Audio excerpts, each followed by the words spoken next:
2025 meeting of the Recreation and Education Committee will now come to order.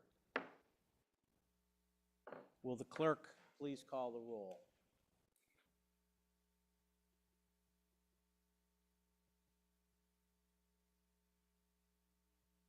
Miss Bartholomew McCoy. Miss Bartholomew McCoy is present. Miss Delvecchio Hoffman. Miss Delvecchio Hoffman is present. Miss Hassman.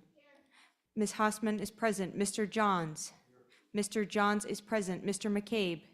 Mr. McCabe is present. Mr. Sinclair. Mr. Sinclair is present. Chairman Baines. Here. Chairman Baines is present. Is there anyone signed up for the public forum? No. The next item on the agenda is the approval of minutes. You have the December 17, 2024 minutes before you. They will stand approved unless the clerk is notified of any changes by the end of the day. The next item on the agenda is new business. Madam Clerk.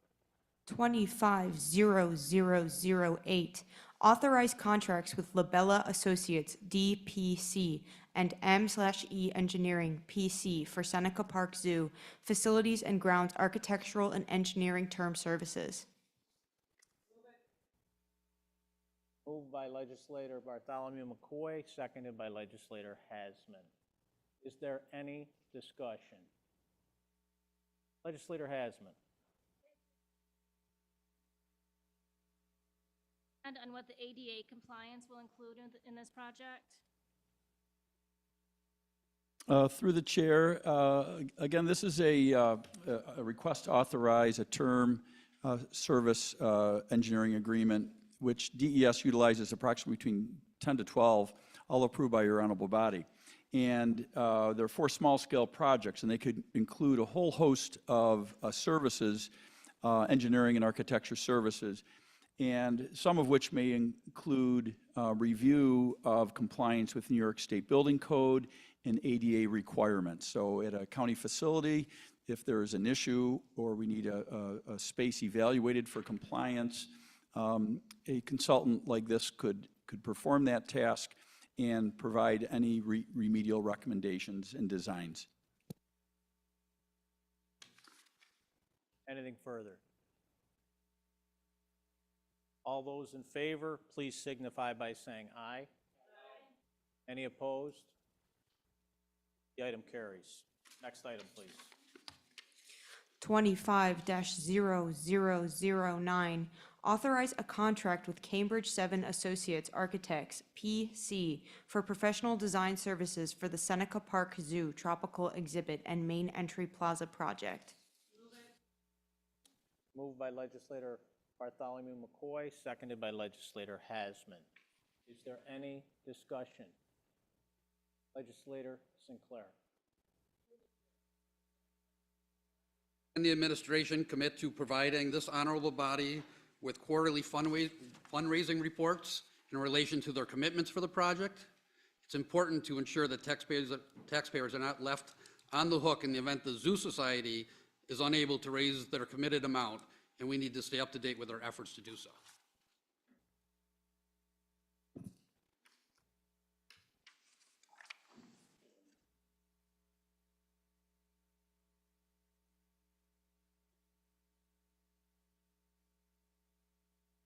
Through the chair, I understand through Director Franklin, the Zoo Society is obligated under their agreement to provide annual updates, but we can certainly request they provide quarterly updates.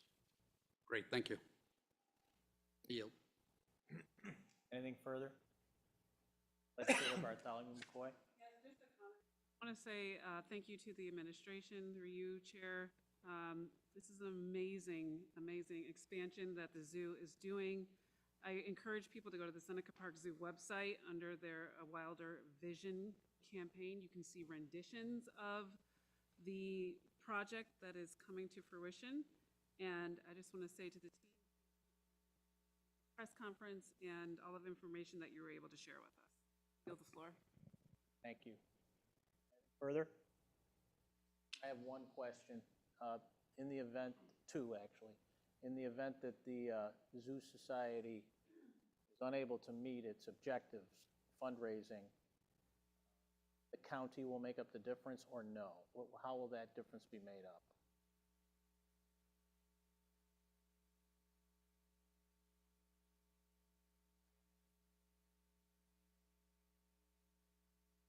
Through the chair, the short answer, and I don't mean to be facetious, is it does depend. It could be made up of a variety of local, state, and federal sources at that time. We certainly understand and appreciate the concern. We do feel we've maximized the time frame that the Zoo Society can fundraise and equip them with information that we hope will contribute to a successful campaign. They'll have about 2 years even before we come back to your honorable body for approval of construction contracts. They can continue to fundraise even through construction, which will be about another 1.5 years, and even beyond that, even before we bond the project, actually go out, to actually bond the project itself. So we believe we've maximized, through the approach that we've taken to select this consultant, create renderings and conceptual design this early in the phase will really maximize the Zoo Society's potential to successfully fundraise, and if not, potentially exceed their fundraising goals. So to follow up, fall short. I mean, I was just observing the difficulty that United Way and other entities are having with fundraising. If they do fall short, we will seek to fill the gap with funding from other sources. But the default, if we fail to do so, would be using county money. Is that correct?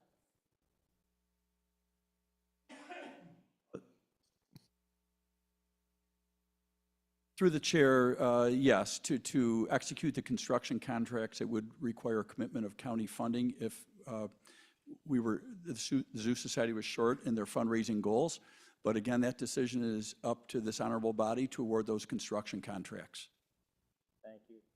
And then a final question from me is there available a market study, or has a market study been conducted, or is it ongoing, regarding the use profile of the zoo in terms of what patrons, what geographic catchment area patrons are coming to the zoo from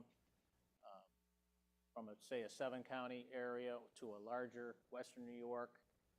Do we have any data on visitors to the zoo, and then also what we're trying to do to accomplish more attendance through this investment? To the chair, yes, we can make that available. Thank you. Any other discussion? Hearing none. All in favor, please signify by saying aye. Aye. Opposed? Item carried. Are there any other matters to come before this committee? There are not. So, there being no other matters, the January 28, 2025 meeting of the Recreation and Education Committee stands adjourned. The next meeting of the Recreation and Education Committee will be Monday, February 24, 2025 at 6 p.m.